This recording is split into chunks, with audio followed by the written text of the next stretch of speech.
안녕하세요. 김종일 목사입니다.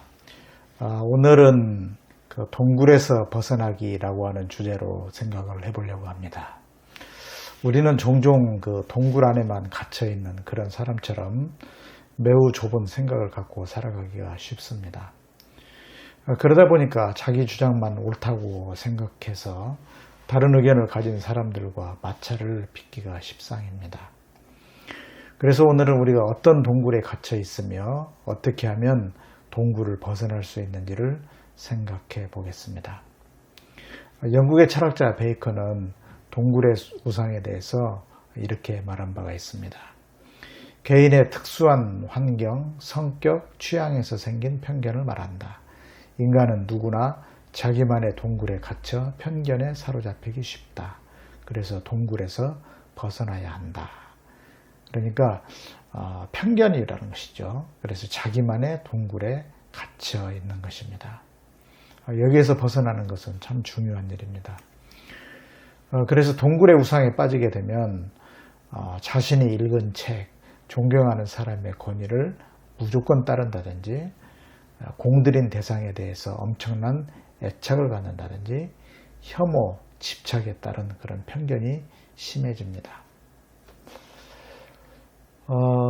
아마 우리 모두 이런 면들이 조금씩은 다 있을 것입니다.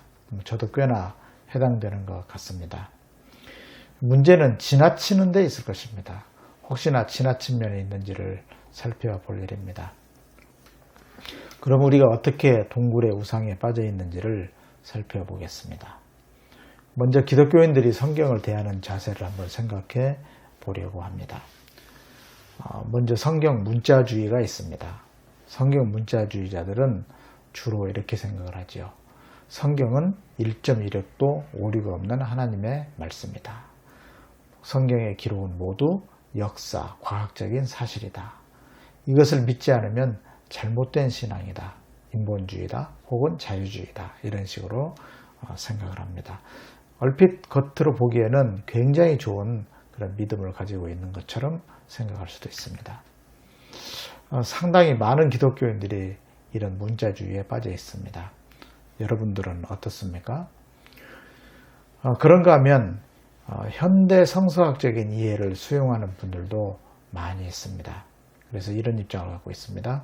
성경은 상당 기간 동안에 구전, 입에서 입으로 전해진 것이죠. 구전을 거쳤다. 그리고 자료들이 편집되어 있다. 또 역사과학적으로 맞지 않는 내용도 있다. 저자들의 신학 혹은 세계관이 반영되어 있다. 이런 현대 성서학적인 이해를 가지고 있는 것이죠. 혹시 이런 입장에 대해서 생소하게 여겨지시는지도 모르겠습니다. 만약 그러시다면 성경에 대한 이해가 좀 문제가 있다 할 것입니다. 저는 오랫동안 문자주의적인 면이 상당히 강했는데요. 지금은 현대 성서학의 입장을 대폭 수용하였습니다.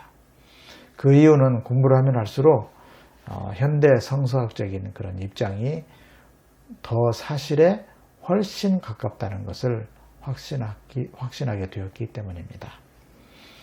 또한 이 입장을 지지하는 학자들이 많다는 것도 알게 되었습니다. 당연한 현상이라 할 것입니다. 그만큼 학적인 기반이 든든하기 때문입니다. 자, 그러면 문자주의의 문제점을 지적해 보겠습니다. 문자주의자들은 팩트를 무시하고 자신의 견해만을 고집합니다. 팩트를 무시하고 자신의 견해만을 고집합니다. 학자들의 연구를 인본주의, 자유주의자라고 매도하면서 아주 배타적인 자세를 가지죠. 그렇기 때문에 제대로 된 학문적인 토론이 불가능합니다. 그래서 이들은 지독한 동굴의 우상에 갇혀 있는 것이죠. 예를 들어서 전형적인 문자주의로는 창조과학이 있습니다. 이분들은 성경에 대해서 지나치고 왜곡된 확신을 갖고 있습니다. 창조과학에서는 일치주의를 주장하는데요. 일치주의에서는 성경의 서술들이 역사적으로나 과학적으로 완전히 일치한다고 생각합니다. 조금 더 세부적으로 들어가 보면 창세기 1장 이것을 문자적으로 해석해서 지구의 연대가 6,000년 혹은 10,000년 정도라고 주장하기도 합니다. 젊은 지구론, 젊은 우주론이라고 하죠. 이러한 젊은 우주론이나 젊은 지구론은 과학적으로는 전혀 맞지 않는 그런 주장입니다. 또한 창조과학은 진화론을 격렬하게 반대합니다.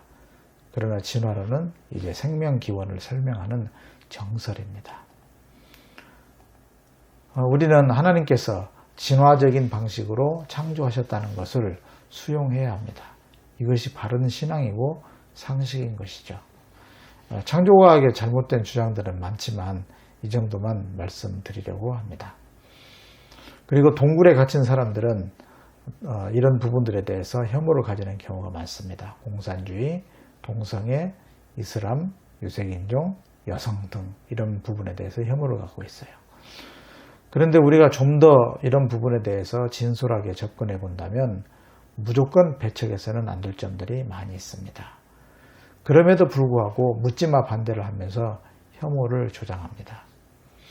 예를 들면 공산주의는 이 평등과 복지를 많이 이야기하는데요. 이것은 이미 우리나라도 많이 수용하고 있습니다. 동성애도 아무리 노력해도 해결이 안 되는 선천적인 동성애 혹은 성적 지향의 그런 동성애가 있습니다. 이런 부분에 대해서는 우리가 인권적인 접근이 필요합니다. 이슬람도 다 과격주의자가 아닙니다. 인종차별, 여성차별도 해서는 안 됩니다. 혐오와 배제는 전혀 성경적이지 않는 것입니다. 그럼 이제 동굴의 우상에서 벗어나려면 어떻게 해야 하겠습니까? 그러려면 내가 가진 지식이나 주장이 절대적이라는 착각에서 벗어나야 합니다. 그래야 바른 시야가 생기고 개방적인 자세를 가질 수 있습니다. 그리고 내가 가진 지식이나 주장이 참인지를, 팩트인지를 끊임없이 점검해야 합니다. 그래야 가짜뉴스에 넘어가지 않습니다. 또한 이를 무분별하게 퍼뜨리지 않게 되는 것이죠. 지금까지 동굴에서 벗어나기라는 주제로 말씀드렸습니다. 우리가 조금이라도 편견, 혐오를 줄이고 보다 개방적인 자세로 진리에 다가가면 참 좋겠습니다. 시청해 주셔서 감사합니다. 안녕히 계십시오.